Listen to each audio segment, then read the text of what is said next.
আমরা শুরু করছি আজকের ভাগবত প্রবাহ ক্লাস। আজকে আমাদের দ্বিতীয় দিন। তো আমরা আমাদের ক্লাস শুরু করার আগে মঙ্গলাচরণ করব। হ্যাঁ, ওম অজ্ঞানতিমিরন্ধস্য জ্ঞানাঞ্জন শলাকয়া চক্ষুর্মিলিতম যেন তস্मै শ্রী গুরবে নমঃ। শ্রী চৈতন্য মনোভীষ্টং স্থাপিতম যেন ভূতলে স্বয়ং রূপম কদা মচ্চম দদাতি স্বপদান্তিকম। वन्देऽहं श्रीगुरुं श्रीयुतपदकमलं श्रीगुरुं वैष्णवांश्च श्रीरूपं शाक्रजातान् सहगणा रघुनाथं नितं तं सजीवं साद्वैतं सावधूतं परिजनसहितं कृष्णचैतन्यदेवं श्रीराधा कृष्णपादान् सहगणा ललिता श्रीविशाखान्वितंश्च नमो विष्णुपदाय कृष्णपृष्ठाय भूतले श्रीमते भक्तिवेदांत स्वामिनिति नामिने नमस्ते सारस्वते देवी गौरवाणी प्रचारिणे निर्विशेष शून्यवादी पाश्चात्य देशतारिणे वाञ्छाकल्पतरुभ्यश्च कृपा सिन्धुभ्येव च पतितानां पावनेभ्यो वैष्णवेभ्यो नमो नमः।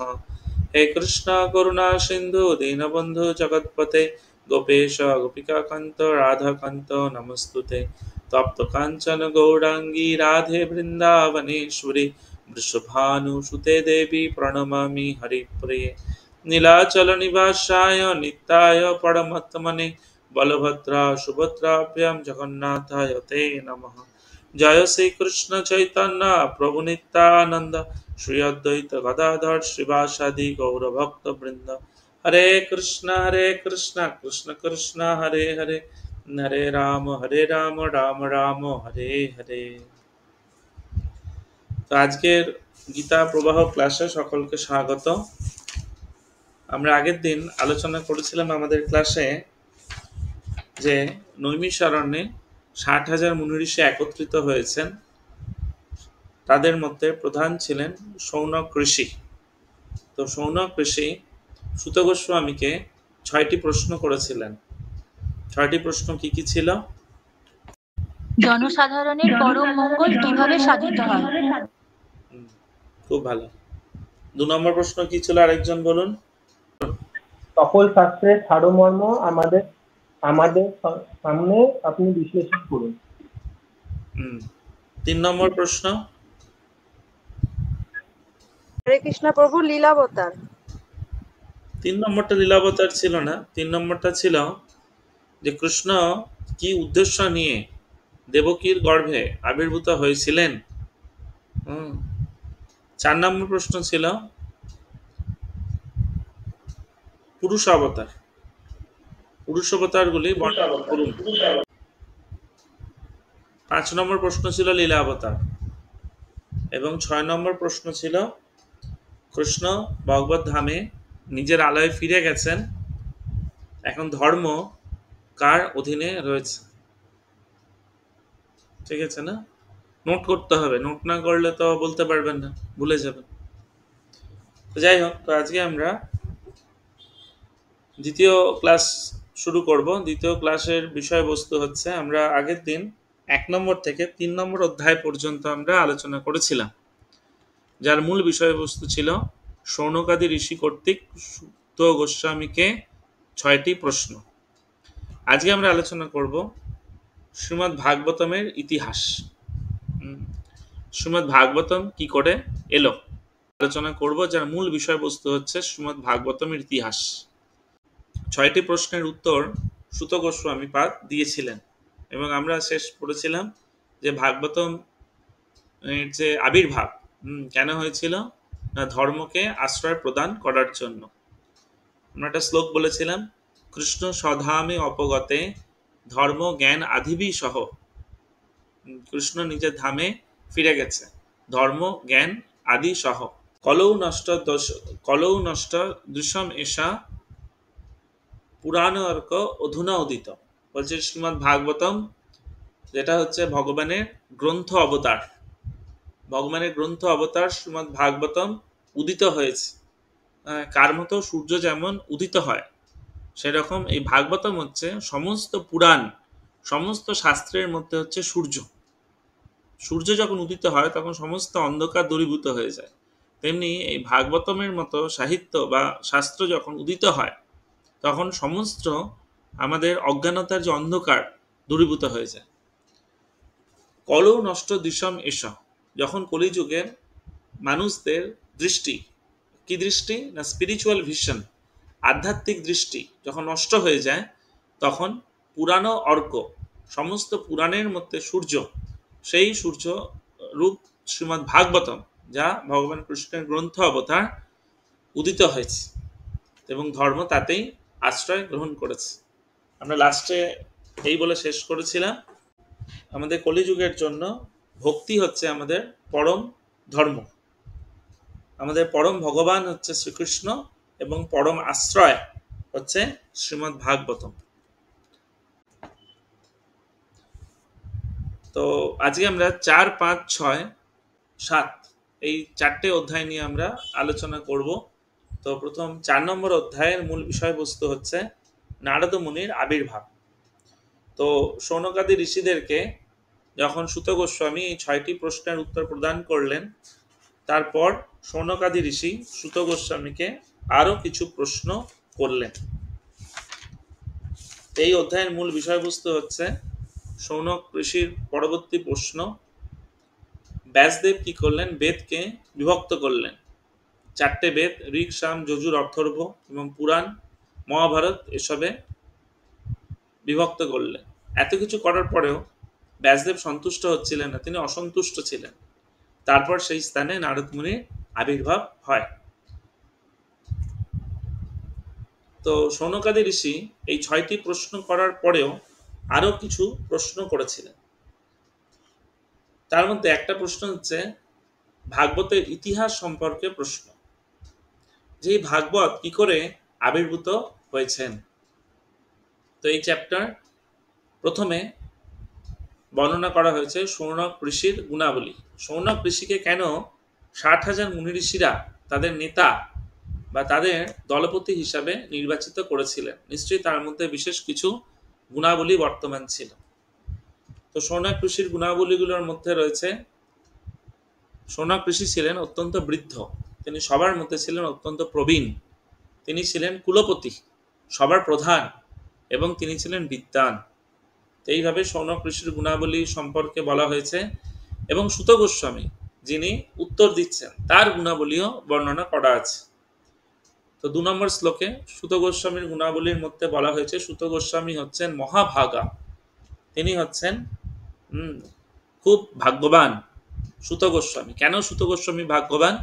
কারণ পরীক্ষিত মহারাজকে যখন সুখদেব গোস্বামী শ্রীমদ্ ভাগবতম বলছিলেন তখন সুত গোস্বামী ওই স্থানে উপস্থিত ছিলেন এবং তিনিও সুখদেব গোস্বামীর শ্রীমুখ থেকে সেই ভাগবতম শ্রবণ করেছিলেন। সেই ভাগবতমকে তিনি শৌনক ঋষি সহ 60,000 মুনি ঋষিকে তিনি অ্যাজ ইট ইজ, যা তিনি শুনেছিলেন সেটাই বর্ণনা করেছিলেন। তাই সুত গোস্বামী ছিলেন মহাভাগ এবং কি ছিলেন, বদতাম পড়া। তিনি ছিলেন সমস্ত স্পিকার, সমস্ত কথাকারদের মধ্যে শ্রেষ্ঠ। তো শৌনকাদি ঋষি সুত গোস্বামীকে বলেছিলেন যে আমরা আরো আপনার কাছ থেকে জানতে চাই। আপনি বললেন যে ভাগবতম হচ্ছে একমাত্র শেল্টার, আশ্রয়, পরম আশ্রয়। তো তিনি জানতে চাইলেন যে এই ভাগবতমের কি ইতিহাস, ব্যাসদেব কেন এই ভাগবতম রচনা করেছিলেন, তিনি অনুপ্রেরণা কিভাবে পেয়েছিলেন এই ভাগবতম রচনা করার জন্য। তিনি আরো জানতে চেয়েছেন কি না, শুকদেব গোস্বামীর গুণাবলী, যিনি ভাগবতম বলেছেন সেই শুকদেব গোস্বামী কে ছিলেন, এবং তিনি ছিলেন, শুকদেব গোস্বামী হচ্ছেন ভাগবতমের স্পিকার, বক্তা, এবং ভাগবতমের শ্রোতা পরীক্ষিত মহারাজ তিনিই বা কে ছিলেন, এবং তার সাথে শুকদেব গোস্বামীর মিলন কিভাবে হয়েছিল। তো তাহলে কি কি জানতে চেয়েছে, একটা হচ্ছে শ্রীমদ্ ভাগবতমের ইতিহাস, ব্যাসদেব কি রকম অনুপ্রেরণা, কিভাবে অনুপ্রাণিত হয়েছিলেন এই ভাগবতম রচনা করার জন্য, আর কার, ভাগবতমের বক্তা শুকদেব গোস্বামীর গুণাবলী এবং পরীক্ষিত মহারাজের সাথে শুকদেব গোস্বামীর কিভাবে মিলন হয়েছিল এবং পরীক্ষিত মহারাজের কি কি গুণাবলী ছিল এইগুলো সম্বন্ধে জানতে চেয়েছিলেন। তো এখানে শুকদেব গোস্বামীর কিছু গুণাবলী বলা হয়েছে। শুকদেব গোস্বামী ছিলেন একজন মহান ভক্ত, মহাযোগী, সামুদ্রিক নির্বিকল্পক। তিনি ছিলেন সমদ্রষ্টা, সকলের প্রতি সমান দৃষ্টি সম্পন্ন, পরম অদ্বৈতবাদী। তিনি ছিলেন উত্তম ভক্ত, তার কাছে সবাই সমান স্তরে, যেমন শুদ্ধ ভক্ত যে থাকে সে সবাইকে ভগবানের ভক্ত বলেই মনে করে, সে কাউকে আলাদা করে বিচার করে না, একান্তমতি। তিনি ছিলেন একাগ্র চিত্ত, তার একাগ্র চিত্ত ছিল। উন্নিদ্র, তিনি তিনি অজ্ঞানের অন্ধকারকে অতিক্রম করেছেন এবং তাকে আপাত দৃষ্টিতে দেখে মনে হতো একজন মূঢ় ব্যক্তি, কিন্তু তিনি সকলের কাছে অপ্রকাশিত ছিলেন। তার যে জ্ঞান, তার যে ভক্তি সবার কাছে ছিল অপ্রকাশিত। তো বলছে শুকদেব গোস্বামী ছিলেন ব্যাসদেবের পুত্র, তাই না? শুকদেব গোস্বামী ছিলেন ব্যাসদেবের পুত্র।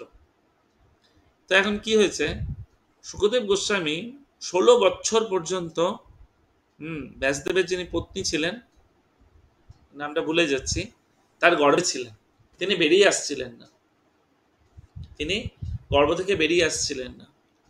ব্যাসদেব চিন্তিত হয়ে গেলেন এবং ব্যাসদেব চিন্তিত হয়ে তিনি প্রার্থনা করলেন শুকদেব গোস্বামীর কাছে যে, শুকদেব তুমি বেরিয়ে এসো, তোমার দ্বারা মহান কার্য সম্পন্ন হবে। তো শুকদেব গোস্বামী কেন বেরিয়ে আসতে চাইছিলেন না? কারণ শুকদেব গোস্বামী ছিলেন একজন পরম ভক্ত, তিনি এই জড় জগতে প্রবেশ করতে চাইছিলেন না। তো তখন তিনি ব্যাসদেবের অনুরোধে 16 বছর বয়সে তার মাতৃগর্ভ থেকে তিনি জন্ম গ্রহণ করেন এবং জন্মগ্রহণ করে এই শুকদেব গোস্বামী দৌড়াতে থাকে, জন্মগ্রহণ করে দৌড়াচ্ছে একদম ন্যাকেড, কোনো বস্ত্র পরিধান না করেই, কেন জন্মের সময় তার বস্ত্র পাবে না, দৌড়াচ্ছে। আর ব্যাসদেব পিছনে পিছনে দৌড়াচ্ছে, এই শুকদেব গোস্বামী দাঁড়াও দাঁড়াও। তখন শুকদেব গোস্বামী না নিজের ছেলেকে ডাকছে, তো এরকম করে যাচ্ছে। তো একটা লেক ছিল, ওই লেকে কিছু স্ত্রী স্নান করছিলেন, তারা ন্যাকেড হয়ে স্নান করছিলেন। তো শুকদেব গোস্বামী যখন এই লেকের পাশ থেকে একটা 16 বছরের যুবক দৌড়ে চলে যাচ্ছেন ওই পুকুরের বা ওই যে ঝর্ণা বলুন বা লেক বলুন তার পাশ দিয়ে, তখন ওই সমস্ত স্ত্রীরা শুকদেব গোস্বামীকে দেখে নির্বিকার ছিলেন, তাদের মধ্যে কোনো কিছু কাজ করেনি, কোনো লজ্জা কাজ করেনি। কিন্তু যখনই তারপরে সেই স্থান দিয়ে ব্যাসদেব যখন চলে যাচ্ছিলেন, তখন সেই সমস্ত স্ত্রীরা ব্যাসদেবকে দেখে লজ্জায় তাদের দেহ আবৃত করেছিলেন কাপড় দিয়ে। তখন ব্যাসদেব খুব অবাক হয়ে গেছিলেন যে হ্যাঁ, কি ব্যাপার, আমার 16 বছরের যুবক ছেলে সে ন্যাকেড হয়ে কোনো বস্ত্র পরিধান না করে সেখান থেকে চলে গেলেন, আপনারা কোনো বস্ত্র নিজেদেরকে পরিধান করলেন না লজ্জায়, আমাকে দেখে আপনারা লজ্জায় বস্ত্র পরিধান করলেন। তো কারণটা কি? কারণ হচ্ছে শুকদেব গোস্বামী ছিল নির্মৎসর। বলছে নির্মৎসর, নির্মৎসর মানে হচ্ছে যার মধ্যে কোনো রকম এনভি নেই, যার মধ্যে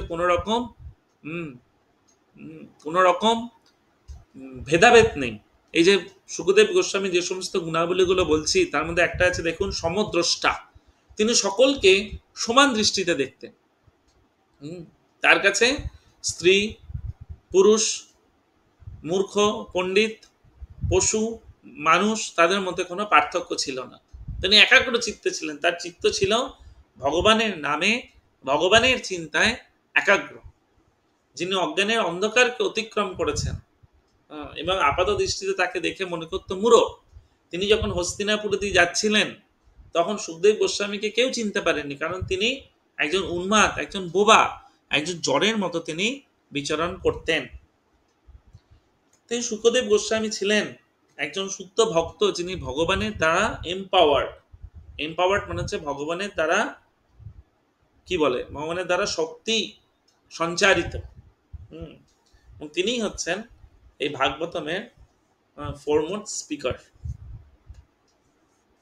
তো বলছে সুখদেব গোস্বামী সম্বন্ধে আরো বলা হয়েছে যে সুখদেব গোস্বামী কারোর বাড়িতে যখন যেতেন তখন সেইটুকু সময় কোনো গৃহস্থর বাড়িতে থাকতেন, বলছে এক বাটি দুগ্ধ দহন করতে যেটুকু সময় লাগতো তিনি সেইটুকু সময় কোনো একজন গৃহস্থের বাড়িতে থাকতেন সেই দুগ্ধ পান করার জন্য। তাহলে অনেকের প্রশ্ন উঠছে, যে ব্যক্তি, যে সুখদেব গোস্বামী তিনি একজন গৃহস্থের বাড়িতে শুধুমাত্র দহন সময় পর্যন্ত এক বাটি দুগ্ধ দহন সময় পর্যন্ত অতিবাহিত করতেন, তিনি পরীক্ষিত মহারাজকে 7 দিন এক জায়গায় বসে এই শ্রীমদ্ ভাগবতম কি করে শ্রবণ করালেন? এটা অনেকের মধ্যে অনেক প্রশ্ন জাগে, কি করে সম্ভব? তো পরীক্ষিত মহারাজ সম্পর্কে প্রশ্ন জিজ্ঞেস করেছিলেন, তার জন্ম, কর্মকাণ্ড এবং তার ত্যাগের কথা বলুন। কে বলছে? শৌনকাদি ঋষি সুত গোস্বামীকে বলছেন। শিবায় লোকস্য ভবায় ভূতয় য উত্তম শ্লোক পরায়ণ জনা জীবন্তী নাত্মার্থমসৌ পরাশ্রয়ত মুমচু নির্বিদ্য কুতঃ কলেবর। বলছে যারা পরমেশ্বর ভগবানের প্রতি ভক্তি পরায়ণ তারা কেবল অপরের মঙ্গল সাধন, উন্নতি সাধন ও সুখ প্রদানের জন্য জীবন ধারণ করেন, তারা কোনো রকম স্বার্থ সিদ্ধির জন্য জীবনযাপন করেন না। তাই মহারাজ পরীক্ষিত যদিও সব রকম জড়জাগতিক বিষয়াসক্ত থেকে মুক্ত ছিলেন, তবু কেন তিনি তার দেহত্যাগ করেছিলেন যা ছিল অন্যদের আশ্রয় স্বরূপ? তো এখানে যখন পরীক্ষিত মহারাজ সম্বন্ধে জানতে চাইছিলেন এই শৌনকাদি ঋষিগণ, তখন তাদের মধ্যে একটা প্রশ্ন জেগেছিল যে পরীক্ষিত মহারাজ একজন রাজা ছিলেন, তিনি পরমেশ্বর ভগবানের প্রতি ভক্তি পরায়ণ ছিলেন এবং তিনি সবসময় অপরের মঙ্গল সাধন করার জন্য তৎপর ছিলেন। যদিও তিনি সমস্ত রকমের জড়জাগতিক বিষয়াসক্ত থেকে মুক্ত ছিলেন, তবু কেন তিনি দেহত্যাগ করেছিলেন এবং যা ছিল অন্যদের আশ্রয় স্বরূপ? তো পরীক্ষিত মহারাজ সম্বন্ধে বলতে গিয়ে শৌনকাদি ঋষিরা এই প্রশ্ন করেছিলেন, যদিও পরীক্ষিত মহারাজ ছিলেন একজন একনিষ্ঠ রাজা যে তার প্রজাদের মঙ্গল সাধনের জন্য সদা তৎপর ছিলেন এবং সবাই তাকে আশ্রয় রূপে গ্রহণ করতেন। একজন তিনি কে ছিলেন? তিনি ছিলেন অভিমন্যুর পুত্র এবং যুধিষ্ঠির মহারাজ এবং পঞ্চপাণ্ডবগণ এই পরীক্ষিত মহারাজকে হস্তিনাপুরের সিংহাসনে বসিয়ে তারা রাজ্য ত্যাগ করেছিলেন। তো এই পরীক্ষিত মহারাজ ছিলেন একজন, এই পরীক্ষিত মহারাজকে কৃষ্ণ উত্তরার গর্ভে যখন ছিল তখন অশ্বত্থামা যে ব্রহ্মাস্ত্র নিক্ষেপ করেছিলেন তা থেকে রক্ষা করেছিলেন। তাহলে পরীক্ষিত মহারাজ কেন তিনি তার দেহ ত্যাগ করেছিলেন? এটা প্রশ্ন ছিল পরীক্ষিত মহারাজকে সম্বন্ধে জানার জন্য। তাহলে 3টা প্রশ্ন, একটা শ্রীমদ্ ভাগবতমের ইতিহাস, একটা সুখদেব গোস্বামীর গুণাবলী, একটা পরীক্ষিত মহারাজ সম্পর্কে তাদের আগ্রহ। এই ছিল শৌনকাদি ঋষিদের বিষয়বস্তু। পরবর্তী প্রশ্নে এবার আমরা আসছি ইতিহাস। তো এই ইতিহাস জানতে হলে আমাদের একটুখানি জানতে হবে যে ব্যাসদেব কি করেছিলেন না, তিনি বুঝতে পেরেছিলেন যে কলিযুগের মানুষদের মধ্যে অনেক সমস্যা রয়েছে। আমরা আগের দিন একটা শ্লোক বলেছিলাম যে কলিযুগের মানুষদের গুণাবলী কি। কলিযুগের মানুষেরা হচ্ছে অল্প বুদ্ধি সম্পন্ন, প্রায়ণ অল্প, তাদের প্রাণ মানে তাদের যে আয়ু ছিল অল্প, প্রায়ণ অল্প আয়ুষ সভ্য, কলা যস্মিন যুগে জনা, মন্দ সুমন্দ মতয়, মন্দ ভাগ্যহি উপাদ্রিতা। তার মানে কলিযুগের যে মানুষেরা ছিল তারা ছিল মন্দ বুদ্ধি, তাদের ভাগ্য ছিল খারাপ, তাদের আয়ু হচ্ছে অনেক কম। এই ছিল কলিযুগের মানুষদের বৈশিষ্ট্য। তো ব্যাসদেব জানতেন যে কলিযুগের মানুষদের পক্ষে এই সমস্ত বৈদিক শাস্ত্রকে অধ্যয়ন করা বা শুনে শুনে মনে রাখা সম্ভব নয়, বা তারা বুঝতে পারবে না। ব্যাসদেব সেজন্য কলিযুগের মানুষদের কল্যাণের কথা চিন্তা করেছিলেন, কারণ ব্যাসদেবের মতো মুনি ঋষিরা ছিলেন অত্যন্ত কম্প্যাশনেট, করুণাময়। কাদের জন্য? আমাদের মতো বদ্ধ জীবেদের, কলিযুগে আশাহত জীবেদের জন্য তারা সবসময় সহানুভূতিশীল। তো তিনি বুঝতে পেরেছিলেন যে কলিযুগের মানুষেরা এই সমস্ত বেদ, বেদ মানে হচ্ছে ব্রহ্মাকে এই বেদ দান করেছিলেন ভগবান কৃষ্ণ। তেনে ব্রহ্মা হৃদয় আদি কবয়ে, আমরা আগের দিন বলেছিলাম প্রথম শ্লোকে যে ব্রহ্মাকে কৃষ্ণ এই জ্ঞান প্রদান করেছিলেন, বৈদিক জ্ঞান তার হৃদয়ে। তেনে ব্রহ্মা আদি হৃদয় কবয়ে। তো ব্রহ্মাকে ধরুন একটা উদাহরণ দিই, অনেকগুলো ধরুন রঙের গুলি আছে, গুলি জানেন তো, অনেকগুলো রঙের গুলি, লাল নীল সবুজ। তো ব্রহ্মার কাছে যে এই যে গুলির যে স্টক ছিল একটা পাহাড়ের মতো ছিল, তার মধ্যে বিভিন্ন রঙের গুলিগুলো একসাথে মেশানো ছিল। তো ব্যাসদেব কি করেছেন না, এই কলিযুগে মানুষদের কথা চিন্তা করে তাদের প্রতি করুণা করে এই বেদকে 4টে ভাগে বিভক্ত করেছিলেন। মানে ধরুন লাল গুলিকে আলাদা করলেন, সবুজ গুলিগুলোকে আলাদা করলেন, সাদা গুলিকে আলাদা করলেন, গুলিগুলোকে। এবং তিনি কি করলেন, প্রত্যেকটা বেদকে কি করলেন, 4জন যে অথরাইজড বা 4জন মহান ঋষিদেরকে সমর্পণ করলেন যে আপনারা এগুলোর প্রচার করুন। যেমন ঋগ্বেদকে পৈলা ঋষি, সামবেদকে জৈমিনী ঋষি, যজুর্বেদকে বৈশাম্পায়ন ঋষি এবং অথর্ববেদকে অঙ্গিরা ঋষিকে তিনি সমর্পণ করেছিলেন। এছাড়া ব্যাসদেব কি করেছিলেন, বেদকে 4 ভাগে বিভক্ত করা ছাড়াও তিনি 18টা পুরাণ তিনি লিখেছিলেন। 18টা পুরাণে তিনি বিভক্ত করেছিলেন এবং তিনি মহাভারত লিখেছিলেন। মহাভারত হচ্ছে ইতিহাস। আমাদের 2টা ইতিহাস রয়েছে, একটা রামায়ণ, একটা মহাভারত। রামায়ণ আমরা জানি বাল্মীকি মুনি লিখেছিলেন এবং মহাভারত লিখেছিলেন ব্যাসদেব। তো এই পুরাণ এবং সমস্ত ইতিহাসকে তিনি রোমহর্ষণ সুত, এই যে সুত গোস্বামীর কথা বলছি, তিনি হচ্ছেন রোমহর্ষণের পুত্র। এ সম্পর্কে সুন্দর একটা গল্প রয়েছে। বলছে এই রোমহর্ষণ ঋষিও খুব বিদ্বান ছিলেন। তিনি একদিন বসে তিনি হরিকথা বলছিলেন, ব্যাস আসনে বসে অনেক সংখ্য মুনি ঋষিকে তিনি হরিকথা বলছিলেন। তো সেই স্থানে উপস্থিত হয়েছিলেন বলরাম। কেন বলরাম তখন কোথায় ছিলেন না, বলরাম তখন বেরিয়েছিলেন তীর্থ ভ্রমণ করতে করতে করতে করতে তিনি রোমহর্ষণ ঋষির যেখানে হরিকথা বলছিলেন, কৃষ্ণ কথা বলছিলেন, সেইখানে উপস্থিত হয়েছিলেন। কিন্তু এই বলরামকে দর্শন করে এই রোমহর্ষণ ঋষি তিনি ব্যাসাসন থেকে তিনি উঠেননি। সমস্ত মুনি ঋষিরা বলরামকে অভ্যর্থনা জানাবার জন্য দাঁড়িয়েছিলেন, কিন্তু এই রোমহর্ষণ ঋষি তিনি দাঁড়াননি। তখন কি করেছিলেন বলদেব, একটা ঘাসকে নিয়ে এই রোমহর্ষণ ঋষিকে তিনি স্পর্শ করেছিলেন এবং তৎক্ষণাৎ রোমহর্ষণ ঋষির সেখানে মৃত্যু হয়েছিল। তখন বলদেব কি করলেন, এই রোমহর্ষণ ঋষির পুত্র সুত গোস্বামীকে সেই ব্যাসাসনে বসালেন। তো কেন বলদেব এই রোমহর্ষণ ঋষিকে একটা ঘাস দিয়ে স্পর্শ করে হত্যা করেছিলেন? হত্যা বলবো না, স্পর্শ করাতে মৃত্যু হয়েছিল। কারণ রোমহর্ষণ ঋষির এই সমস্ত বৈদিক জ্ঞানগুলোকে আরোহণ করে তিনি অনেক গর্বিত হয়ে গেছিলেন।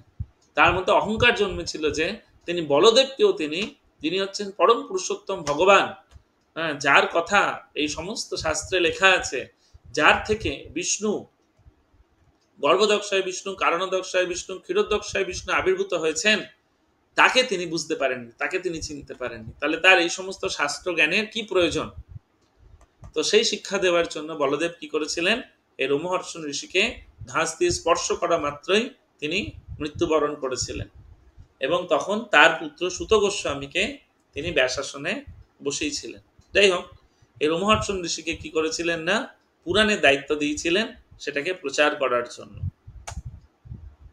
তো ব্যাসদেব এত কিছু লেখার পরেও, এত কিছু ভাগ করার পরেও কাদের জন্য, কলিযুগে মানুষের জন্য, তিনি খুব অসন্তুষ্ট হয়ে গেছিলেন। তিনি অসন্তুষ্ট অনুভব করছিলেন। তিনি বলছেন যে আমি কঠোর ব্রত অবলম্বন করেছি, আমি নিষ্কপট ভাবে আমি বেদ, আমার গুরুবর্গ এবং যজ্ঞাগ্নির পুজো করেছি, তা সত্ত্বেও আমি অসন্তুষ্ট কেন অনুভব করছি? তিনি স্যাটিসফাইড ছিলেন না। হি ওয়াজ ফিলিং ডেসপন্ডেন্ট, ইংরেজিতে বলে ডেসপন্ডেন্ট। এই নিয়ে তিনি অনুশোচনা করছিলেন যে এত কিছু শাস্ত্র রচনা করার পরেও আমি কেন নিজে সন্তুষ্ট হতে পারছি না। তিনি ভাবছিলেন যে আমার হয়তো আমি অনেক কিছু লিখেছি, সেখানে ভক্তি সম্পর্কে বিশেষ দিক নির্দেশ করিনি, যেটা কৃষ্ণ এবং তার ভক্ত দুজনের কাছে প্রিয়। তিনি ভাবছিলেন যে এটা হতে পারে। কারণ তিনি হচ্ছেন ত্রিকালজ্ঞ। ব্যাসদেবও কিন্তু সাধারণ ব্যক্তি নন, তিনি হচ্ছেন স্বয়ং ভগবান, ভগবানের সপ্তাবেশ অবতার। তো তিনি এই মতো ভাবতে ভাবতে তিনি তার আশ্রমে বসেছিলেন এবং খুব চিন্তা করছিলেন এবং ভাবছিলেন এই হতে পারে। আমরা হয় না যখন আমরা কিছু অসন্তুষ্টতা ভাবি যে এটা হতে পারে ওটা হতে পারে, তো ব্যাসদেবও ভাবছিলেন যে হতে পারে আমি ভক্তি সম্পর্কে বিশেষ কিছু আমি লিখিনি। আর কলিযুগে মানুষদের একমাত্র সার হচ্ছে ভক্তি। কলিযুগে ভগবান এই বলছে জড়জগৎকে সৃষ্টি করেছে কি জন্য? বলছে এই কলিযুগে যে সমস্ত ব্যক্তিরা সত্যগুণ সম্পন্ন ব্যক্তি তাদেরকে ভগবত ধামে নিয়ে যাওয়ার জন্য। এর একমাত্র উপায় হচ্ছে ভক্তিযোগ অনুশীলন করা। ব্যাসদেব এটা বুঝতে পেরেছিলেন, কিন্তু তিনি শিওর হতে পারছিলেন না। তিনি ভাবছিলেন এটা হতে পারে সম্ভাব্য কারণ। আর যখনই ব্যাসদেব ভাবছিলেন, তখনই নারদ মুনি সেই স্থানে এসে আবির্ভূত হলেন। নারদ মুনি ছিলেন ব্যাসদেবের গুরুদেব। তো ব্যাসদেব যেখানে সরস্বতী নদীর তীরে তার আশ্রমে বসে অনুশোচনা করছিলেন, সেখানে নারদ মুনি তার গুরুদেব এসে আবির্ভূত হলেন। ব্যাসদেব নারদ মুনিকে দেখে তিনি শ্রদ্ধা সহকারে তিনি উঠে দাঁড়িয়ে তাকে অভ্যর্থনা জানালেন। তো এই চ্যাপ্টারে আমরা দেখব যে ব্যাসদেবকে শ্রীমদ্ ভাগবত সম্পর্কে দেবর্ষি নারদের নির্দেশ। তো দেবর্ষি নারদ মুনিকে যখন ব্যাসদেব অভ্যর্থনা করলেন এবং তার গুরুদেবকে তার আশ্রমে বসার আসন দিলেন, তখন নারদ মুনি ব্যাসদেবকে দেখে স্মিত হাসলেন। হেসে বললেন, তুমি কি তোমার দেহ অথবা মনকে তোমার স্বরূপ বলে মনে করে সন্তুষ্ট হয়েছ? মানে খুব গুরুত্বপূর্ণ এখানে এই কথাটি। কেন না, নারদ মুনি বলছে যে তুমি এত কিছু। প্রথমে নারদ মুনি কিন্তু ব্যাসদেবকে খুব গ্লোরিফাই করলেন। গ্লোরিফাই মানে তার সম্বন্ধে বললেন, ভালো ভালো বললেন যে নিশ্চয়ই তুমি এত অধ্যয়ন করেছ, তুমি এত বৈদিক শাস্ত্র রচনা করেছ, সেখানে তুমি বৈদিক নির্দেশকে তুমি বিস্তারিতভাবে বিশ্লেষণ করেছ, তা মহৎ এবং অদ্ভুত। মহাভারত তুমি রচনা করেছ, তুমি এত কিছু করেছ, সে সম্বন্ধে কোনো সন্দেহ নেই। এবং বলছে তুমি নির্বিশেষ ব্রহ্মতত্ত্ব পূর্ণরূপে উপলব্ধি করেছ এবং তৎসংলগ্ন জ্ঞানকে তুমি হৃদয়ঙ্গম করেছ। তথাপি কেন তুমি নিজেকে অকৃতার্থ বলে মনে করে বিষাদগ্রস্ত হয়েছ? এটা নারদ মুনি ব্যাসদেবকে জিজ্ঞেস করছে। যদিও নারদ মুনি সবকিছু জানেন, তা সত্ত্বেও নারদ মুনি ব্যাসদেবকে জিজ্ঞেস করছেন, তুমি এত কিছু করেছ, তুমি বৈদিক শাস্ত্রকে হৃদয়ঙ্গম করেছ, সেটাকে বিশ্লেষণ করেছ, খুঁটিনাটি সবকিছু, তা সত্ত্বেও তোমাকে বিষাদগ্রস্ত বলে মনে হচ্ছে কেন? আসলে গুরু আমরা সবকিছু জানে। আমরা আমাদের ভক্তি জীবনে কি করছি না করছি, আমরা যখন গুরুর কাছে নিজেকে সারেন্ডার করি, গুরু দুই রকমের হয়। একটা চিত্তগুরু, একটা হচ্ছে বাইরে থেকে যে গুরু থাকেন। চিত্তগুরু হচ্ছে ভগবান কৃষ্ণ, আর বাহ্যিক গুরু হচ্ছেন যে গুরুদেবকে আমরা গ্রহণ করি। যে গুরু অন্তরে কৃষ্ণ রয়েছে, শিষ্যদের অন্তরে সেই কৃষ্ণ রয়েছে। তাহলে গুরুর কোনো কিছু অজানা নয় আমাদের সম্পর্কে। আমাদের ভক্তি জীবনে যা কিছু হচ্ছে, গুরুদেব সব কিছু সম্বন্ধে অবগত। তেমনি নারদ মুনিও ব্যাসদেবের সমস্ত কিছু সম্পর্কে অবগত, তাই তিনি সেখানে আবির্ভূত হয়েছে। ব্যাসদেব তো নারদ মুনিকে ডাকেননি, কিন্তু নারদ মুনি সেখানে আবির্ভূত হয়েছেন ব্যাসদেবের সেই পরিস্থিতির কথা বিবেচনা করে। তখন ব্যাসদেব নারদ মুনিকে বলছে, হে নারদ মুনি, আপনি হচ্ছেন আমার গুরু, আপনার থেকে কি অজানা? আপনি আমার অসন্তুষ্টির কারণ সম্বন্ধে জানেন, কারণ আপনি হচ্ছেন সবকিছুর জ্ঞাতা। দয়া করে, কৃপা করে আমার অক্ষমতা কোথায় এইটি ব্যক্ত করুন। তো ব্যাসদেব তার অসন্তুষ্টির কথা স্বীকার করলেন। নারদ মুনি যখন বললেন তুমি অসন্তুষ্ট, ব্যাসদেব বলে হ্যাঁ আমি অসন্তুষ্ট। তিনি তখন বললেন, দয়া করে আপনি খুঁজে দেখুন যে ধর্ম আচরণ এবং ব্রত পালনে নিষ্ঠা থাকা সত্ত্বেও আমার অক্ষমতা কোথায়, আমি কি করিনি তার জন্য যে আমাকে এত মানে স্যাটিসফাই হতে পারছি না, সন্তুষ্ট হতে পারছি না। তো এটাই হচ্ছে গুরুর কাছে প্রশ্ন করার উপায়। ব্যাসদেব কিন্তু একবারও প্রথমে বলেননি, ও আমার মনে হয় আমি ভগবানের কথা বলিনি, সেই জন্য হয়তো আমি অসন্তুষ্ট। ব্যাসদেব বুঝতে পেরেছে হয়তো সেটা কারণ হতে পারে, কিন্তু তা সত্ত্বেও তিনি গুরুদেবকে তিনি তদ্বিদ্ধি প্রণিপ্রাতেন পরিপ্রশ্নেন সেবায়। তিনি নারদ মুনির সেবা করলেন, প্রথমে নারদ মুনির গুণগান করলেন, গুণগান করা হচ্ছে একটা সেবা, গুণগান করলেন, তারপর তিনি নারদ মুনিকে প্রশ্ন করলেন। দেখুন, আমাদের সমস্ত মুনি ঋষিরা, আমাদের গুরুবর্গ আমাদেরকে শিক্ষা দিয়েছেন কি করে আমাদের গুরুদেবকে আমাদেরকে সম্মান করতে হয়, এবং তাদের কাছ থেকে তত্ত্বজ্ঞান আরোহণ করার উপায় তিনি আমাদেরকে বর্ণনা করেছেন, তাই না? তো যাই হোক, তো নারদ মুনি তখন বললেন যে তুমি দুইটি ভুল করেছ। কি দুইটি ভুল করেছ? তুমি এত কিছু করেছ, কিন্তু তুমি পরমেশ্বর ভগবানের অত্যন্ত মহিমান্বিত এবং নির্মল কীর্তি তুমি যথাযথভাবে কীর্তন করনি। তুমি কৃষ্ণের গুণমহিমাকে তুমি কীর্তন করনি, এইটা একটা ভুল করেছ। আরেকটা কি? তুমি তোমার শাস্ত্রে 4টে পুরুষার্থ, ধর্ম, অর্থ, কাম, মোক্ষ, এইগুলোর উপর তুমি জোর দিয়েছ, এইগুলো তুমি বিশেষভাবে তুমি বর্ণনা করেছ, যা মানুষকে এই জড়জগতের পঙ্কিলের মধ্যে রেখে দেয়। ধর্ম, কেন মানুষ ধর্ম করে? ধর্ম আচরণ করে কোনো কিছু পাওয়ার জন্য, যাগযজ্ঞ করে অর্থ উপার্জন করার জন্য, অন্য কিছুর জন্য না। জড়জগতিক মানুষেরা ধর্ম করে কিছু পাওয়ার জন্য, অর্থ পায়, অর্থ পেয়ে কি করে? কামকে চরিতার্থ করে, নিয়ে মনোবাঞ্ছনা পূর্ণ করে, মনোবাঞ্ছা পূর্ণ করে। তারপর যখন মনে হয় যে না, এই জড়জগৎ থেকে আমি দুঃখই পাচ্ছি, কষ্টই পাচ্ছি, তখন সে মুক্তির জন্য প্রচেষ্টা করে। কিন্তু এই ধর্ম, অর্থ, কামই করতে গিয়ে বেশিরভাগ ক্ষেত্রে 99% ক্ষেত্রে মানুষ ভুলে যায় যে মুখ্য লাভ করা হচ্ছে তার জীবনের প্রকৃত উদ্দেশ্য, এই জড়জগতের গণ্ডি থেকে বেরিয়ে ভগবত ধামে প্রবেশ করা ভুলে যায়। আর তুমি কি করেছো? এই 4টে জিনিসকেই তুমি বিশেষভাবে তুমি বর্ণনা করে মানুষকে বিভ্রান্ত করে দিয়েছ। একে তো কলিযুগের মানুষেরা মন্দ বুদ্ধি, অল্প আয়ু, তারা সবসময় কলহপ্রিয়, তারা সবসময় ডিপ্রেশনের মধ্যে থাকে, তার মধ্যে তুমি আরো তাদেরকে তুমি ডিপ্রেস করে দিয়েছো।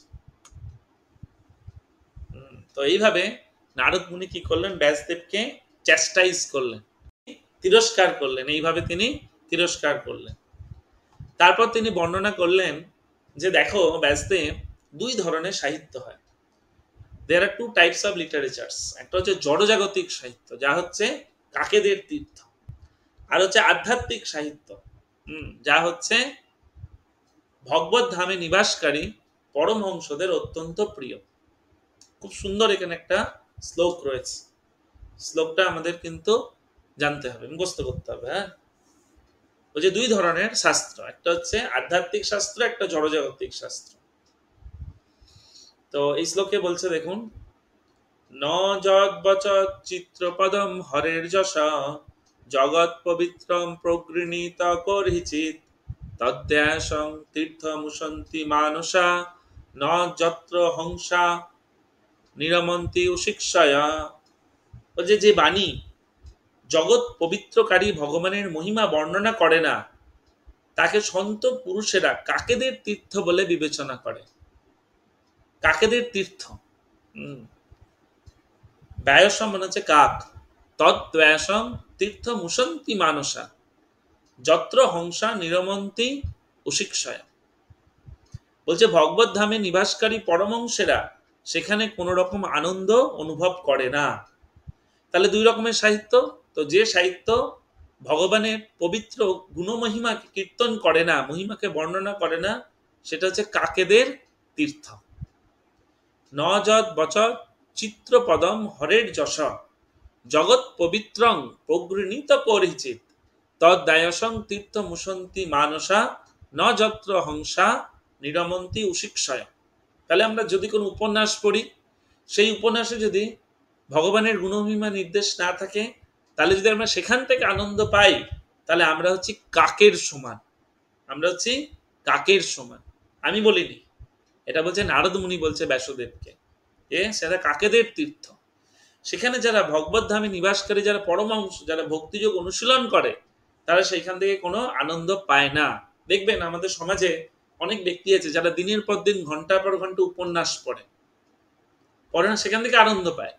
কিন্তু আমাদের ভক্তরা কিন্তু কখনো ওই উপন্যাস থেকে, জড়জাগতিক উপন্যাস থেকে আনন্দ পায় না, তারা পড়েও না।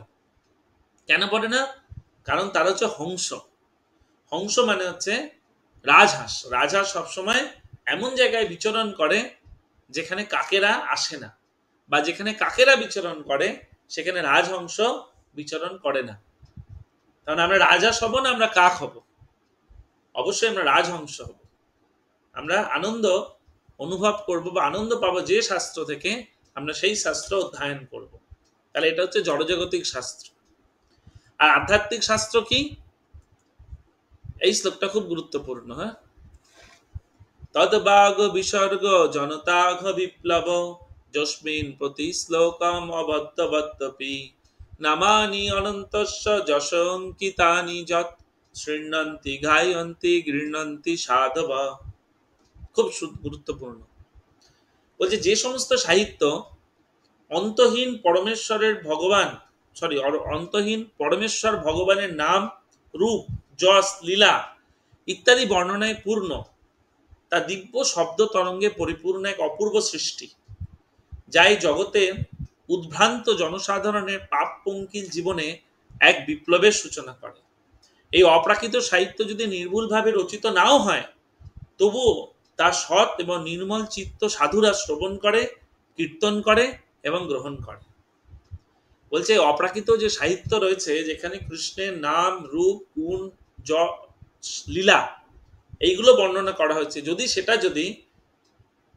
ত্রুটিপূর্ণ হয়, তার মধ্যে যদি ত্রুটিও থাকে, তাও বলছে সেটা জনসাধারণের পাপ পঙ্কিল জীবনে একটা বিপ্লবের সৃষ্টি করে। এবং তা সৎ এবং নির্মল চিত্ত সাধুরা শ্রবণ করে, কীর্তন করে এবং গ্রহণ করে।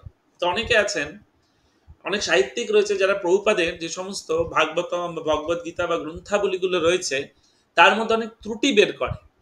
যারা সাহিত্যিক, যারা সংস্কৃতের যারা স্কলার, তারা বলে প্রভুপাদ যে বইগুলো লিখেছেন তার মধ্যে সংস্কৃত মানে ঠিক নেই, তার মধ্যে সাহিত্যের অলংকার ঠিক নেই। তারা এইভাবে ক্রিটিসাইজ করে।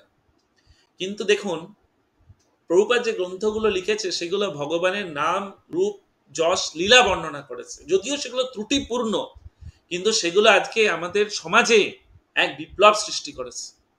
শ্রীল প্রভুপাদ ভাগবতমের 4টে গ্রন্থ নিয়ে গেছিলেন। 4টে গ্রন্থ, ভাগবতমের 4টে স্কন্ধ, 2টি স্কন্ধ, প্রথম ভাগ দ্বিতীয় ভাগ করে তিনি নিয়ে গেছিলেন। আর সেই গ্রন্থ বিপ্লব সৃষ্টি করে দিল সারা বিশ্বে। এবং সেই গ্রন্থ যারা নির্মল চিত্ত সাধু তারা গ্রহণ করে, তারা কীর্তন করে, তারা শ্রবণ করে। আপনারা শ্রবণ করছেন, যদিও আমার হয়তো ত্রুটিপূর্ণ হচ্ছে আমার বলা, আমার হয়তো অলংকার বা বাক্য ঠিক নেই, কিন্তু তা সত্ত্বেও যেহেতু আমি যে কথাগুলো বলছি সেগুলো ভগবানের নাম, রূপ, যশ, লীলাকে কীর্তন করছে, সেই জন্য তার মধ্যে ত্রুটি থাকলেও সেগুলো আপনাদেরকে আনন্দ প্রদান করবে, বা আমিও আনন্দ পাচ্ছি, সবাইকে আনন্দ প্রদান করবে, এবং তা আমাদের জীবনে বিপ্লব সৃষ্টি করবে। বুঝা গেছে? খুব গুরুত্বপূর্ণ শ্লোক, এটা মুখস্থ করবেন। তদ্বাগ বিসর্গ জনতাগ বিপ্লব যস্মিন প্রতি শ্লোকম অবত্যবত্তপি নামানি অনন্তস্য যশঙ্কিতানি যৎ শৃণ্বন্তি গায়ন্তি গৃহ্ণন্তি সাধব। তারপর নারদ মুনি ব্যাসদেবকে ভক্তি সম্বন্ধে জ্ঞান বললেন, যে তুমি এই ভক্তি হচ্ছে একমাত্র মূল্যবান সম্পদ। এই তুমি ভক্তির উপর তুমি গুরুত্ব আরোপণ করো, তুমি তোমার গ্রন্থে ভক্তির সম্বন্ধে তুমি বর্ণনা করো। কার প্রতি ভক্তি? ভগবান কৃষ্ণের প্রতি ভক্তির গুরুত্ব তুমি প্রতিপন্ন করো। বলছে ভক্তি হচ্ছে এত গুরুত্বপূর্ণ যে আপনি যাই কাজ করেন না কেন, আমরা যাই কাজ করি না কেন, আমাদেরকে ভক্তি যুক্ত হয়ে করতে। ভক্তি বলছে 3 ধরনের হয়। একটা হচ্ছে কেবলা ভক্তি, একটা প্রাধান্য ভক্তি, আর একটা হচ্ছে গুণভাব ভক্তি। গুণভাব ভক্তি,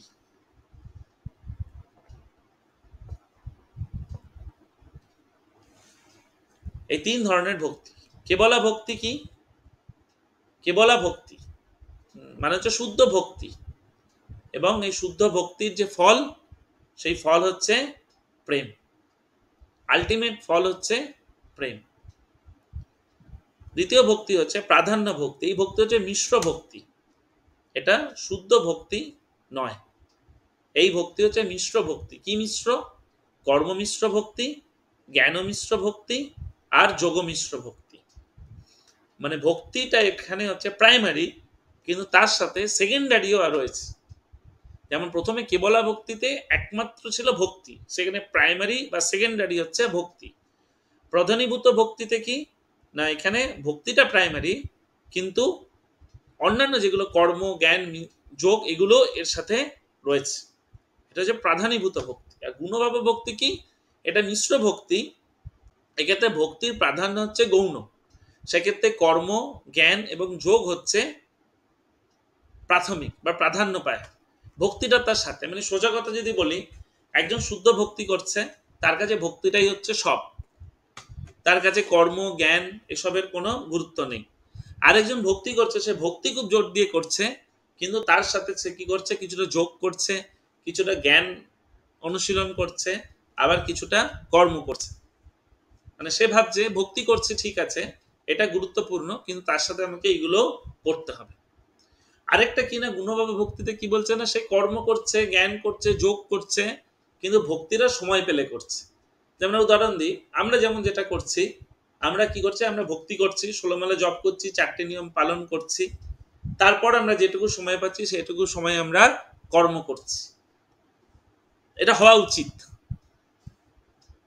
আবার অনেকে কি করছে, সারা দিন রাত খাটাখাটনি করছে, কাজকর্ম করছে, তারপর যেটুকু সময় পাচ্ছে সেইটুকু সময় ভক্তিতে দিচ্ছে। বুঝে গেল? তাহলে প্রথমটা হচ্ছে প্রধানীভূত ভক্তি, আর দ্বিতীয়টা হচ্ছে গুণভাব ভক্তি। তা আমাদের শাস্ত্রে বলছে কেবলা আর প্রধানীভূত ভক্তিকেই গ্রহণ করা হয়েছে, গুণভাব ভক্তিকে গ্রহণ করা হয়নি। যাই হোক, এইভাবে নারদ মুনি ব্যাসদেবকে ভক্তির ওপর গুরুত্ব আরোপ করার জন্য তিনি বললেন। তিনি আরো কি বললেন, যে ভক্তির ফল হচ্ছে অনন্ত। ভক্তি পথে বলছে একবার পতন হলেও কোনো ক্ষতি হয় না বা কোনো লস হয় না। এ সম্পর্কে তিনি দুটো শ্লোক বললেন। তক্তা সধর্মং চরণম বুজম হরে, ভজন অপক্কহ অথ পতে ততজ্জদি, যত্র কো ভাদ্র অবুধ অমুষ্য কিম, কোবার্থ আপ্ত ভজতাং সধর্মত। খুব গুরুত্বপূর্ণ শ্লোক। বলছে ভগবানের প্রেমময় সেবায় যুক্ত হবার জন্য যিনি জাগতিক কর্তব্য পরিত্যাগ করেছেন, ভগবানের সেবায় যুক্ত হবার জন্য তিনি জাগতিক যে কর্তব্য পরিত্যাগ করেছেন, তিনি যদি অপক্কও হন বা ম্যাচিওর যদি নাও হন, অপক্ক অবস্থায় তিনি যদি ইম্যাচিওর অবস্থায় তার যদি পতনও হয়, তবুও তার বলছে বিফল হবার কোনো সম্ভাবনা থাকে না। মানে আমরা যদি ধরুন আমাদের সামাজিক কর্তব্য কর্ম না করে যদি আমরা ভগবানের সেবাতে নিজেদেরকে নিযুক্ত করি, সর্বধর্মাং পরিত্যাজ্য করে যদি আমরা মামেকম মানে কৃষ্ণের চরণে যদি আমরা শরণাপন্ন হই, তবে যদি আমাদের যদি কোনো কারণে কিছু সময়ের জন্য যদি ভক্তি থেকে পতনও হয়, তাও বলছে সেটা বিফলে যায় না, কারণ আমরা ইম্যাচিওর স্টেজে আছি। পক্ষান্তরে অভক্ত যদি সর্বতভাবে নৈমিত্তিক ধর্ম অনুষ্ঠানে যুক্ত হয়ও, তাতে কোনো লাভ হয় না। মানে একজন ভক্ত যদি সামান্য ভক্তি করে, তারপর যদি তার পতনও হয়ে যায়, তাতে তার কোনো ক্ষতি হয় না, তা বিফলে যায় না। কিন্তু একজন অভক্ত যদি সমস্ত বৈদিক শাস্ত্র মেনে চলে, সমস্ত যজ্ঞ অনুষ্ঠান সমস্ত ব্রত সম্পন্ন করে, তাতে বলছে তার কোনো লাভ হবে না।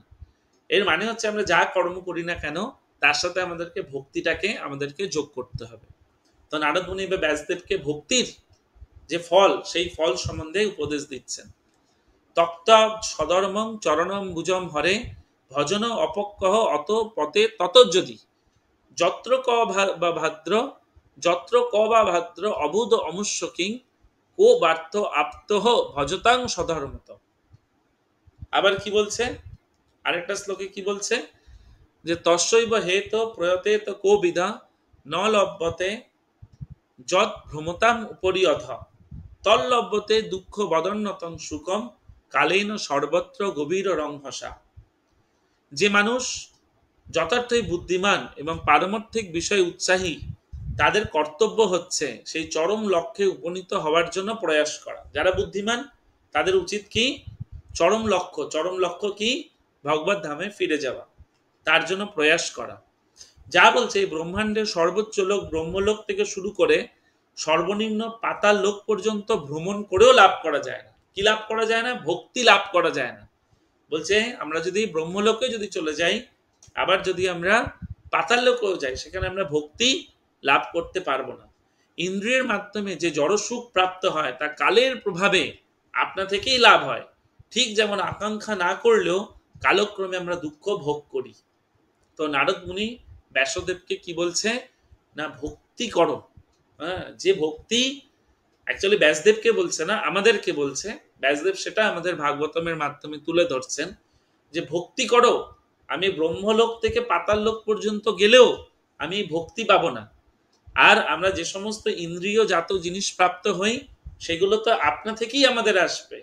যেমন করে আমরা দুঃখ চাই না কিন্তু আমরা দুঃখ ভোগ করি, তেমনি সুখ না চাইলেও সুখ আসবে, কিন্তু ভক্তি না চাইলে ভক্তি আসবে না। খুব গুরুত্বপূর্ণ দুইটি শ্লোক পড়বেন। দয়া করে নারদ মুনি বলছেন, তুমি পরমেশ্বর ভগবান শ্রীকৃষ্ণের তুমি গুণ ও লীলা সমূহ অত্যন্ত উজ্জ্বল ভাবে বর্ণনা করো। তারপর কি বলছে, নারদ মুনি দেখছে ব্যাসদেব তাও কিছুটা সংকোচ করছে। ব্যাসদেব কিছুটা সংকোচ করছে। ব্যাসদেবকে দেখে মনে হচ্ছে শুনছে কিন্তু অতটা কনভিন্স হতে পারছে না। কনভিন্স মানে বুঝেন তো? কনভিন্স মানে কি? কনভিন্স করা।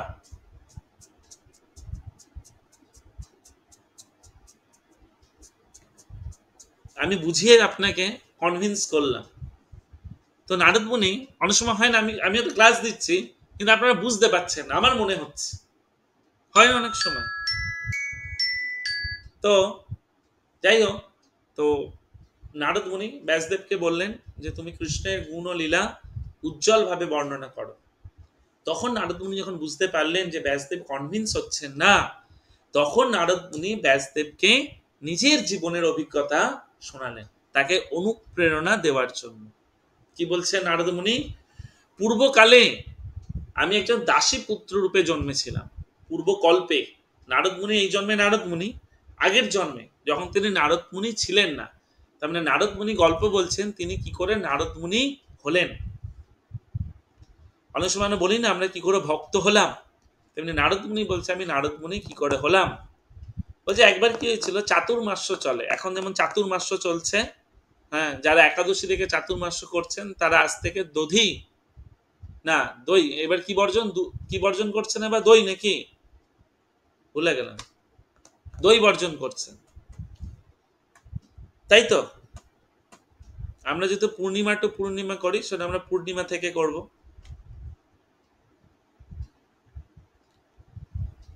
তো বলছে আমি পূর্বকালে একজন দাসী পুত্ররূপে জন্মগ্রহণ করেছিলাম। তো বর্ষাকালে 4 মাস কি হয়েছিল না, ভক্তি বেদান্ত, অনেকজন মুনি ঋষি যারা ভক্তি বেদান্ত নামে পরিচিত, ভক্তি বেদান্ত মানে যারা ভক্তিকে নিজের জীবনে পালন করেন, তাদেরকে বলে ভক্তি বেদান্তিস। তারা আমার গৃহে অবস্থান করছিলেন এই 4 মাস। নর্মালি কি হতো, নায়িকার দিনে মুনি ঋষিরা এই চাতুর্মাস্য ব্রত পালন করতেন। এই চাতুর্মাস্য যেহেতু বর্ষাকাল থাকে, সেই জন্য তারা ভ্রমণ করতেন না, তারা একটা নির্দিষ্ট জায়গায় সময় অতিবাহিত করতেন এবং এই সময় খুব অল্প আহার করে ভক্তি অনুশীলন করতেন খুব দৃঢ়ভাবে। চৈতন্য মহাপ্রভু সাউথ ইন্ডিয়াতে যখন গিয়েছিলেন তখন তিনি চাতুর্মাস্য ব্রত অবলম্বন করার জন্য তিনি বল্লভ ভট্ট নামে একজন ব্যক্তির তিনি গৃহে অবস্থান করেছিলেন এবং সেইখানে তিনি গোপাল ভট্টকে তিনি কৃপা করেছিলেন। সেই গোপাল ভট্ট পরে একদিন বলবো, গোপাল ভট্ট গোস্বামী নামে পরিচিত হয়েছেন, আমাদের ষড় গোস্বামীদের মধ্যে একজন। তো এইরকম একটা চাতুর্মাস্যের সময় কিছু ভক্তি বেদান্ত তারা ঋষিরা তারা আমার গৃহে অবস্থান করেছিলেন এবং আমি আমার মা তাদেরকে সেবা করেছিলাম, তাদেরকে পরিচর্যা করেছিলাম। এবং প্রতিদিন যখন এই ভক্তি বেদান্তরা নিজেদের মধ্যে শাস্ত্র কথা আলোচনা করতেন, তখন আমি মন দিয়ে সেই শাস্ত্র কথা আমি শুনতাম। এবং এই ভক্তি বেদান্তরা যখন প্রসাদ গ্রহণ করতেন, প্রসাদ গ্রহণ করার পর যে উচ্ছিষ্ট থাকতো, সেই উচ্ছিষ্ট আমি প্রতিদিন আমি গ্রহণ করতাম। এইভাবে এই ভক্তি বেদান্তদের কৃপায় আমার মধ্যে ভক্তির 14টা স্তর প্রকাশ পেয়েছিল। আপনারা ভাগবতমের এই 14 থেকে 24 থেকে 28 নম্বর শ্লোক পর্যন্ত পড়লে দেখতে পাবেন যে নারদ মুনির মধ্যে আমরা আগের দিন ভক্তির যে 14টা স্তর বলেছিলাম, মনে আছে? কৃপা থেকে আরম্ভ হয়েছিল, এই 14টা স্তর আমার মধ্যে প্রকাশ পেয়েছিল, কৃপা থেকে আরম্ভ হয়েছিল এবং মাধুর্য অনুভবে শেষ হয়েছিল। এই 14টা স্তরের বর্ণনা করা আছে কিভাবে নারদ মুনির মধ্যে প্রকাশ পেয়েছিল, এবং ভক্তি বেদান্তরে যখন চলে যাচ্ছিলেন তখন আমাকে স্বয়ং ভগবান প্রদত্ত পরম গুহ্য জ্ঞান আমাকে প্রদান করেছিলেন, দিয়ে তারা চলে গেছিলেন। তখন ব্যাসদেব নারদ মুনিকে উৎসাহ সহকারে আরো জিজ্ঞেস করলেন। কি জিজ্ঞেস করলেন? আচ্ছা, এই ভক্তি বেদান্তরা যখন চলে গেলেন তখন আপনি কি করেছিলেন? আপনাকে ওনারা দীক্ষা প্রদান করেছিল, তখন আপনার দীক্ষা পাওয়ার পর জীবন কেমন হয়েছিল? কিভাবে আপনি নারদ মুনি দেহ লাভ করলেন এবং অতীত জীবন আপনি কি করে মনে রাখলেন? আপনি যে এখন আপনার পূর্বে জীবনের কথা বলছেন, আপনি মনে রাখলেন কি করে? এইগুলো ব্যাসদেব নারদ মুনিকে জিজ্ঞেস করছেন। আর নারদ মুনি তখন শুরু করে দিয়েছেন তার জীবনের, পূর্ব জীবনের অভিজ্ঞতা, কিভাবে তিনি নারদ মুনি হলেন। তো নারদ মুনি বললেন, এইভাবে আমি মায়ের দ্বারা স্নেহের বন্ধনে আবদ্ধ ছিলাম। আমার মা আমাকে যথাযথভাবে প্রতিপালন করতে চাইতেন, কিন্তু যেহেতু তিনি একজন দাসী ছিলেন তাই তিনি কিছু করতে পারতেন না। আমি আমার মায়ের স্নেহের উপর সম্পূর্ণ নির্ভরশীল ছিলাম। কিন্তু একদিন কি হলো, আমার মা রাত্রেবেলা গাভী দহন করতে গেছিলেন, তখন সর্পাঘাতে তার মৃত্যু হয়েছিল। তো নারদ মুনি একদম ছোট্ট বাচ্চা, 5 বছর বয়স, তখন কি হয়েছে, নারদ মুনির মাতৃবিয়োগ হয়েছিল। তো নারদ মুনি বলছেন, আমার মাকে সর্প দংশন করেছিল এবং তার ফলে আমার মা দেহত্যাগ করেছিল। এই ঘটনাটির প্রতি এই ঘটনা ঘটার ফলে আমি ভেঙে পড়িনি। আমি এটাকে ভক্তবৎসল ভগবানের বিশেষ কৃপা বলে মনে করেছিলাম। তো বলছে, ভগবান বলছে যখন কারোর প্রতি বিশেষ অনুগ্রহ করেন তখন তার কাছ থেকে সব থেকে প্রিয় জিনিসটি চুরি করে নেয়। প্রভুপাদ বলছেন, প্রভুপাদ অনেক চেষ্টা করেছিলেন প্রথম বিদেশে যাওয়ার জন্য। প্রভুপাদ তার ব্যবসা বাণিজ্য প্রতিষ্ঠা করার চেষ্টা করে ওষুধের দোকান করেছিলেন, অনেক টাকা অতিবাহিত করেছিলেন। কেন না, সেই অর্থ দিয়ে প্রভুপাদ কোথায় যাবেন? আমেরিকায় যাবেন। কিন্তু প্রভুপাদের সমস্ত ব্যবসা বাণিজ্য ধীরে ধীরে ফেলিওর হতে লাগলো। তার দোকানে আগুন লেগে গেল, দোকানে চুরি হয়ে গেল, অনেক কিছু হলো। তিনি কিছুতেই ব্যবসায় সাফল্য পেলেন না। তিনি তখন একদিন মনে মনে ভাবছিলেন যে কৃষ্ণের নিশ্চয়ই কিছু প্ল্যান আছে। বলছে, এখন আমি বৃদ্ধাবস্থায়, তিনি যখন বৃন্দাবনে ছিলেন, তিনি এরকম বৃন্দাবনে ভজন বলে একটা কীর্তন আছে, প্রভুপাদের বইও আছে, আমাদের গুরু মহারাজ সেই বইটার অনুবাদ করেছেন, তাৎপর্য দিয়েছেন। প্রভুপাদ বলছেন, বৃন্দাবনে আমি রাধা দামোদর মন্দিরে একাকী বসে আছি। আজকে আমি একা, আমার সহায় সম্বল কিচ্ছু নেই। আমার স্ত্রী পুত্র সবাই থাকতেও আজকে তারা বহু দূরে। কৃষ্ণের নিশ্চয়ই বিশেষ কোনো কৃপা আছে আমার প্রতি, তাই তিনি আমার কাছ থেকে সবকিছুকে কেড়ে নিয়েছেন। এটা হচ্ছে শুদ্ধ ভক্তদের মনোভাব। এবং কৃষ্ণ শুদ্ধ ভক্তদের তার প্রতি যে প্রেম, সেই প্রেমটাকে গাঢ় থেকে গাঢ় করতে চান। যে কৃষ্ণের প্রতি আমাদের যে প্রেম, আমাদের প্রতি নির্ভরশীলতা, কৃষ্ণ সেটাকে গাঢ় করার জন্য, কৃষ্ণের প্রতি আমাদের নির্ভরশীলতাকে বাড়াবার জন্য আমাদের প্রিয় বস্তুকে কৃষ্ণ হরণ করে নিয়ে নেয়। তো নারদ মুনি সেই বাচ্চা আগের জীবনে তিনি এটা মনে করলেন ভগবানের বিশেষ কৃপা বলে তিনি উত্তর দিকে তিনি যাত্রা করলেন। তাহলে নারদ মুনি তার জীবনে এত কিছু হওয়ার পরেও তিনি ভক্তিকে তিনি ছাড়েননি।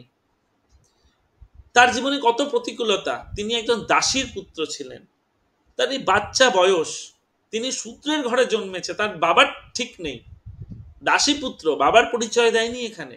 কেন, দাসীদের বিভিন্ন ঘরে কাজ করতে যেতে হতো। কার সন্তান নারদ মুনি তার মাও জানে না, মানে এই বাচ্চা নারদ মুনি যিনি আগের জন্মে ছিলেন, তিনি একাকী ছিলেন। এবং তার কাছে কোনো সুযোগ সুবিধা ছিল না। তিনি উত্তর দিকে তিনি যাত্রা করলেন, তিনি ভ্রমণ করলেন বহু সমৃদ্ধশালী জনপদ, নগর, গোচারণ ভূমি, ক্ষেত, উপত্যকা, বাগান, উপবন, বন অতিক্রম করেছিলেন। ভয়ঙ্কর অন্ধকারাচ্ছন্ন বিপদ সংকুল বনের মধ্যে দিয়ে গেছিলেন, যা ছিল সর্প, এটা সর্প হবে, সর্প, পেচক এবং শৃগালদের বিচরণ ক্ষেত্র। এই জন্য নারদ মুনি যাচ্ছে, বাচ্চা নারদ মুনি উত্তর দিকে ভ্রমণ করছে। তিনি তৃষ্ণার্ত এবং ক্লান্ত হয়েছিলেন এবং তিনি জলপান করেছিলেন এবং স্নান করে তিনি ধ্যানে মগ্ন হয়েছিলেন। কার ধ্যানে? ভগবানের ধ্যানে, পরমাত্মার ধ্যানে, যা তিনি শ্রবণ করেছিলেন ওই সমস্ত ভক্তি বেদান্তদের কাছ থেকে, যে আমাদের পরমাত্মা আমাদের হৃদয় অবস্থান করছে, আমাদের তার প্রতি আমাদের ধ্যান করা উচিত, তার নামের প্রতি আমাদের ধ্যান করা উচিত। এই ধ্যান করতে করতে নারদ মুনি দেখলেন যে পরমাত্মা রূপী ক্ষীরোদকশায়ী বিষ্ণু তার হৃদয়ের পদ্মের উপর আবির্ভূত হয়েছেন এবং তার চোখ দিয়ে তখন অশ্রু গড়িয়ে পড়তে আরম্ভ করলো। তার দেহের অঙ্গ প্রত্যঙ্গ পুলকিত হচ্ছিল এবং তিনি আনন্দের সমুদ্রে নিমগ্ন হয়েছিলেন। তার হৃদয়ে পরমাত্মা রূপী ক্ষীরোদকশায়ী বিষ্ণু আবির্ভূত হয়েছিলেন তার ধ্যানের প্রগাঢ়তায়, ঠিক যেমন ধ্রুব মহারাজের হৃদয়ে বিষ্ণু আবির্ভূত হয়েছিলেন। কিন্তু এই যে পরমাত্মা দর্শন দিয়েছিলেন এই বাচ্চা নারদ মুনিকে, এসে আবার ভ্যানিশ হয়ে গেলেন মুহূর্তের মধ্যে। তখন এই যে বাচ্চা নারদ মুনি তিনি আবার চেষ্টা করলেন যে আবার ধ্যান করি, তাহলে আমি আবার ভগবানকে আমি দেখতে পাবো। কিন্তু তিনি শত চেষ্টা করেও তিনি দেখতে পেলেন না, পরমাত্মা দর্শন পেলেন না। তিনি তখন অত্যন্ত বিমর্ষ হয়ে পড়েছিলেন। তিনি অনেক চেষ্টা করলেন কিন্তু তিনি আর সেই পরমাত্মা রূপে ভগবানকে তিনি আর দর্শন পেলেন না। তখন পরমাত্মা রূপী ভগবান বিষ্ণু তখন সেই নারদ মুনিকে, বাচ্চা নারদ মুনিকে তখন বললেন,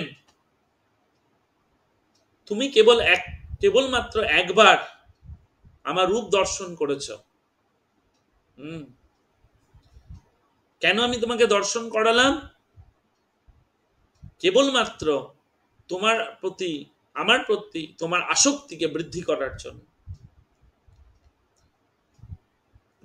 যে তোমার আমার প্রতি তোমার যে আসক্তি, তুমি এখন বাচ্চা, তোমার আমার প্রতি যে ভক্তি সেটাও এখন বাচ্চা স্তরে রয়েছে। আমি চাই এই ভক্তি গাঢ় থেকে গাঢ় হয়ে যুবক স্তরে আসুক।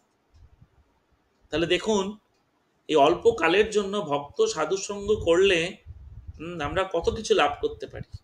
ভগবান বলছে অল্প কালের জন্য যদি ভক্ত সাধু সেবা করা হয়, আমার প্রতি মানে কৃষ্ণের প্রতি সুদৃঢ় মতি উৎপন্ন হয়। এটা ওই যে বাচ্চা নারদ মুনিকে যে বিষ্ণু দর্শন দিয়েছিলেন, তখন তিনি উপদেশ দিচ্ছেন যে তুমি যেহেতু ভক্তি বেদান্তদের তুমি সেবা করেছিলে, তাই আমার প্রতি তোমার মতি উৎপন্ন হয়েছে। আমার কৃপায় তোমার যে স্মৃতি, এই স্মৃতি অপ্রতিহত থাকবে। আমার প্রতি তোমার যে স্মৃতি, এই স্মৃতি অপ্রতিহত থাকবে, তুমি কোনো কিছু ভুলবে না। তাহলে ব্যাসদেব যখন নারদ মুনিকে প্রশ্ন করেছিলেন যে আপনার কি করে আপনার পূর্ব স্মৃতি মনে আছে, তাহলে উত্তর আমরা পেলাম, ভগবান নারদ মুনিকে এইভাবে সান্ত্বনা দিলেন এবং তিনি ভক্তির গুণগান করলেন। কি গুণগান করলেন? যে অল্প সময়ের জন্য সাধু সেবা করলেও ভগবানের প্রতি সুদৃঢ় মতি উৎপন্ন হয়। তো ভগবানের নির্দেশ পাওয়ার পর এই বাচ্চা নারদ মুনি সব রকমের সামাজিক লৌকিকতাকে উপেক্ষা করে ভগবানের দিব্য নাম ও মহিমা নিরন্তর কীর্তন শুরু করেন এবং কৃষ্ণ চিন্তায় মগ্ন হয়ে তিনি ওই অল্প বয়সেই তিনি মৃত্যুবরণ করেন। ভগবানের কৃপায় পরবর্তী কল্পে যখন ব্রহ্মা আবার আবির্ভূত হলেন, তখন ব্রহ্মার থেকে নারদ মুনি আবার আবির্ভূত হলেন। পরমেশ্বর ভগবানের সঙ্গ করার উপযুক্ত একটি চিন্ময় শরীর লাভ করেন এবং কল্পান্তে ব্রহ্মার সাথে পরমেশ্বর ভগবান নারায়ণের মধ্যে আমি প্রবেশ করেছিলাম তার নিঃশ্বাসের মাধ্যমে। ব্রহ্মা যখন ভগবানের ইচ্ছা অনুসারে পুনরায় সৃষ্টি করেছিলেন তখন আমি আবার আবির্ভূত হয়েছিলাম। বিষ্ণু কৃপায় যখন থেকে আমি এই অপ্রাকৃত জগতে এবং জড় জগতে ত্রিভুবনে অপ্রতিহতভাবে সর্বত্র ভ্রমণ করছি। ভগবানের নামের মহিমা যখনই আমি ভগবানের নামের মহিমা কীর্তন শুরু করি তৎক্ষণাৎ আমার হৃদয় আসনে ভগবান আবির্ভূত হন। তাহলে নারদ মুনি ব্যাসদেবকে তার জীবনের দৃষ্টান্ত দিচ্ছেন কিভাবে তিনি নারদ মুনি হলেন এবং এই অপ্রাকৃত শরীর তিনি লাভ করলেন। বলছেন নারদ মুনি বাজায় বিনা রাধিকার মন নামে। খুব সুন্দর একটা ভজন আছে যে নারদ মুনি তার বিনা বাজন করেন কি করে না রাধিকার মন নামে, কৃষ্ণ এবং রাধারানী নাম কীর্তন করেন এবং সর্বত্র তিনি বিচরণ করেন। নারদ মুনি এমন একজন ব্যক্তি যিনি আধ্যাত্মিক জগতেও যেতে পারেন, পাতাল লোকেও যেতে পারেন। তো নারদ মুনি তারপর ব্যাসদেবকে সিদ্ধান্ত দিচ্ছেন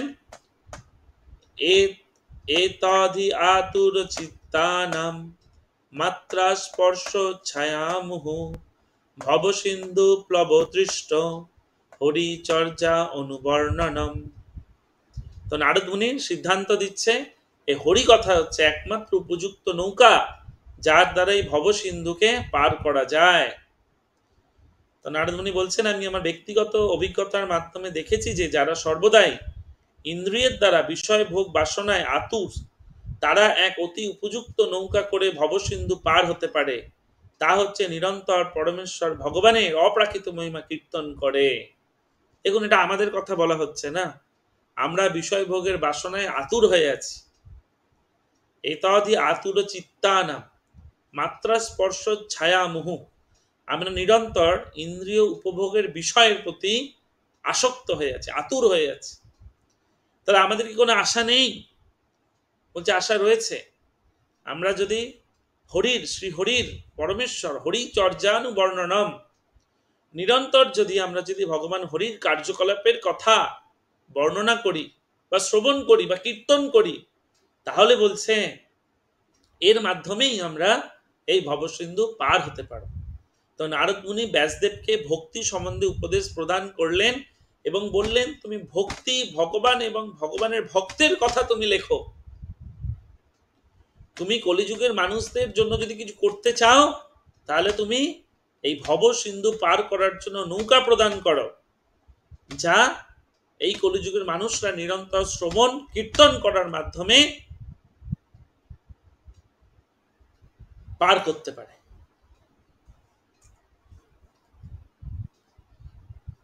হে ব্যাসদেব তুমি নিষ্পাপ, তাই তোমার প্রশ্ন অনুসারে আমি আমার জন্ম এবং কার্যকলাপের কথা তোমাকে বললাম, তা তোমার সন্তুষ্টি বিধানে সহায়ক হবে। এইভাবে নারদ মুনি ব্যাসদেবের কাছ থেকে বিদায় নিলেন। তার বীণা বাজাতে বাজাতে ইচ্ছাক্রমে বিচরণ করার জন্য সেই স্থান থেকে প্রস্থান করলেন। তারপর আমরা 7 নম্বর অধ্যায়ে প্রবেশ করলাম।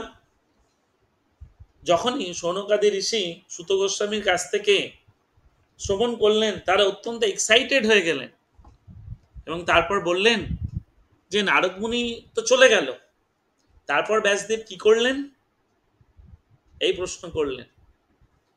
তো বলছে ব্যাসদেব সরস্বতী নদীর পশ্চিম তটে বসে তার চিত্তকে পবিত্র করার জন্য ধ্যানস্থ হলেন এবং ধ্যানে তিনি কি দেখতে পেলেন? তিনি পরমেশ্বর ভগবানকে দেখতে পেলেন। আর কি দেখতে পেলেন? ভগবানের মায়া শক্তিকে দেখতে পেলেন। শুধু ভগবান আর ভগবানের মায়া শক্তি নয়, ভগবানের বহিরঙ্গা শক্তির প্রভাবে জর্জরিত জীবাত্মাকেও তিনি দেখতে পেলেন। কারণ ব্যাসদেবের কি উদ্দেশ্য ছিল ভাগবতম রচনা করার? যে কলিযুগের মানুষদেরকে যাতে ভগবানের ভক্তি করতে পারে। তাহলে কলিযুগের মানুষদেরকে যদি ভগবানের ভক্তি করাতে হয় তাহলে এমন একটা গ্রন্থ লিখতে হবে, এমন একটা মহিমা লিখতে হবে ভগবানের, যেখানে সাধারণ জড়জগতের মানুষরা তাদের ভুল বুঝতে পারে। তারা যে মায়া শক্তির প্রভাবে হাবুডুবু খাচ্ছে তারা যাতে মায়া শক্তিকে চিনতে পারে এবং তারপর যদি ভগবানকে সারেন্ডার করতে পারে, সেটাই ছিল তার উদ্দেশ্য। সেই জন্য ভগবান কি করলেন, ব্যাসদেবের হৃদয় চিত্তে তিনি নিজে প্রকাশিত হলেন, তিনি তার মায়া শক্তিকে তিনি প্রকাশ করলেন এবং মায়া শক্তির প্রভাবে জর্জরিত তিনি জীব আত্মাকেও তিনি সেখানে প্রকাশ করলেন।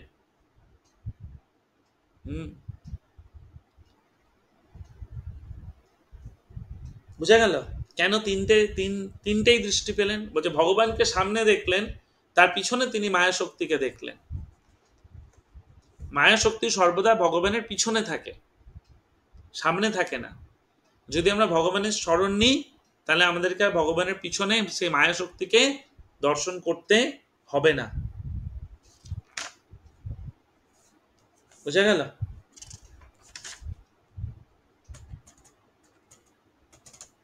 কারণ কি না, একজন ভালো ডাক্তার যে হন, তিনি রোগকে আগে ডায়াগনোসিস করে, তারপর মেডিসিন দেয়, তাই না? তো জড়জগতে মানুষদের রোগটাকে তো ডায়াগনোসিস করতে হবে না, তার জন্য তো ভাগবতম দরকার আছে। আমরা তো পড়লে বুঝতে পারবো আমাদের রোগটা কি, তারপর তো আমরা মেডিসিনটা নেব।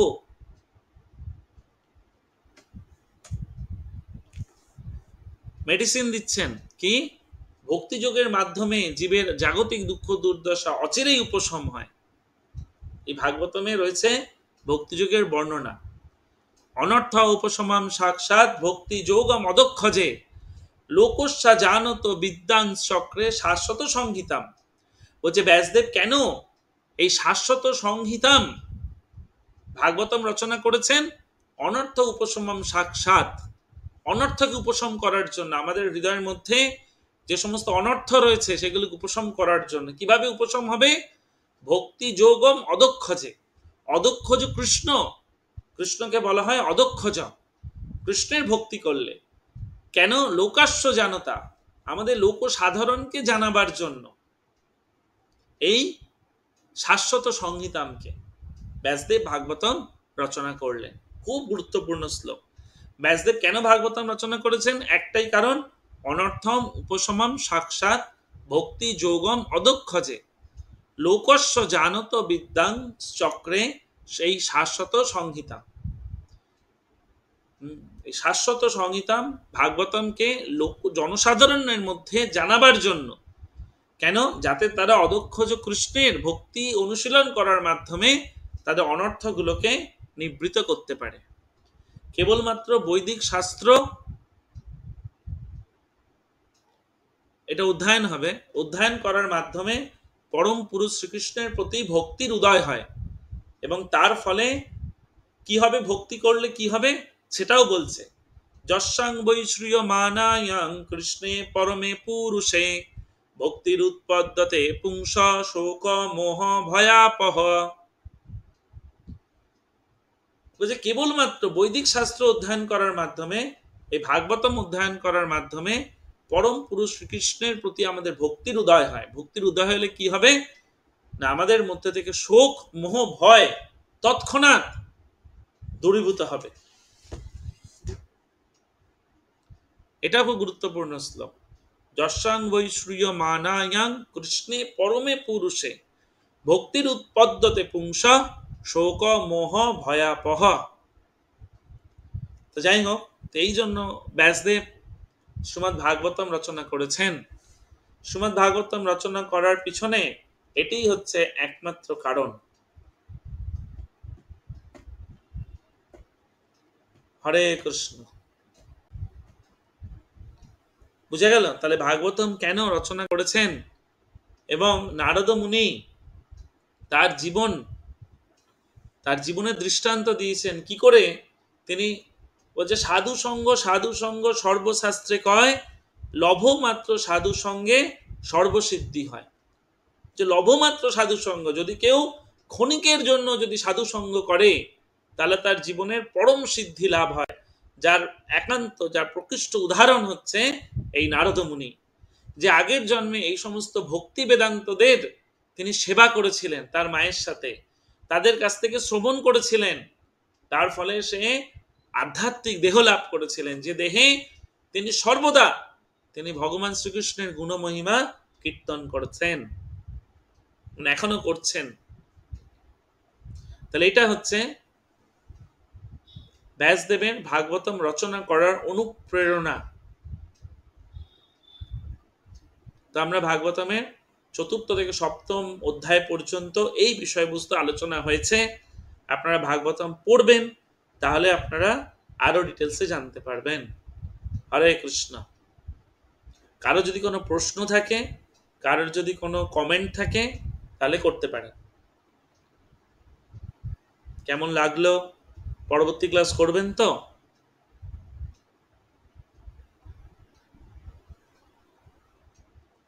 অ্যাটেন্ডেন্স নেবো এবার আগের দিনের মতো।